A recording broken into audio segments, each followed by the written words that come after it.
প্রাক্তন শিক্ষার্থীদের বিদ্যালয়ের অবিচ্ছেদ্য অংশ হিসেবে উল্লেখ করে চট্টগ্রাম বিশ্ববিদ্যালয়ের গণিত বিভাগের সাবেক অধ্যাপক ও বিশিষ্ট ভৌত বিজ্ঞানী ড আবুল মনসুর চৌধুরী বলেছেন, প্রাক্তন ছাত্রছাত্রীরা তাদের মেধা ও শ্রম দিয়ে বিদ্যালয়ের সার্বিক উন্নয়নে গুরুত্বপূর্ণ ভূমিকা রাখতে পারেন।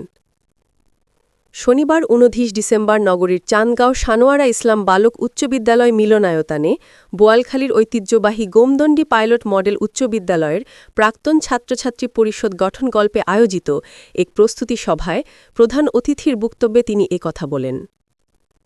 বিদ্যালয়ের প্রাক্তন শিক্ষার্থী ও সাবেক প্রধান শিক্ষক এবং বোয়ালখালী উপজেলা চেয়ারম্যান রফিক আহমেদের সভাপতিত্বে অনুষ্ঠিত এই সভায় সঞ্চালনা করেন শিক্ষা বোর্ডের সেকশন অফিসার মোহাম্মদ হাসান চৌধুরী। সভায় বিশেষ অতিথি হিসেবে উপস্থিত ছিলেন সিনিয়র আইনজীবী অ্যাডভোকেট শামসুদ্দিন চৌধুরী, বোয়ালখালী প্রেস ক্লাবের সাবেক সভাপতি ও সাংবাদিক এম.এ. মান্নান এবং মানবাধিকার কর্মী অ্যাডভোকেট সেলিম চৌধুরী। সভায় বক্তারা বিদ্যালয়ের হৃতগৌরব ফিরিয়ে আনতে এবং শিক্ষার মানোন্নয়নে প্রাক্তন শিক্ষার্থীদের ঐক্যবদ্ধ হওয়ার উপর গুরুত্বারোপ করেন।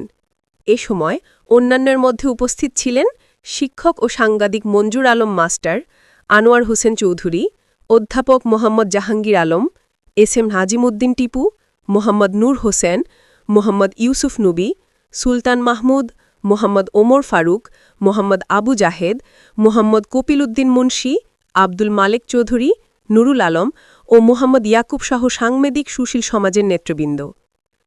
সভায় সর্বসম্মতিক্রমে প্রাক্তন শিক্ষার্থীদের নিয়ে একটি শক্তিশালী সংগঠন গড়ে তোলার লক্ষ্যে ২১ সদস্য বিশিষ্ট একটি প্রস্তুতি কমিটি গঠন করা হয়।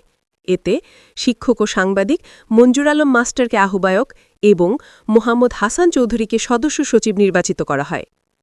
নবগঠিত কমিটির পরবর্তী সভা আগামী ৬ ডিসেম্বর শনিবার বিকেল ৪টায় নগরীর চান্দগাঁও সানোয়ারা ইসলাম বালক উচ্চ বিদ্যালয়ের অনুষ্ঠানের সিদ্ধান্ত গৃহীত হয়।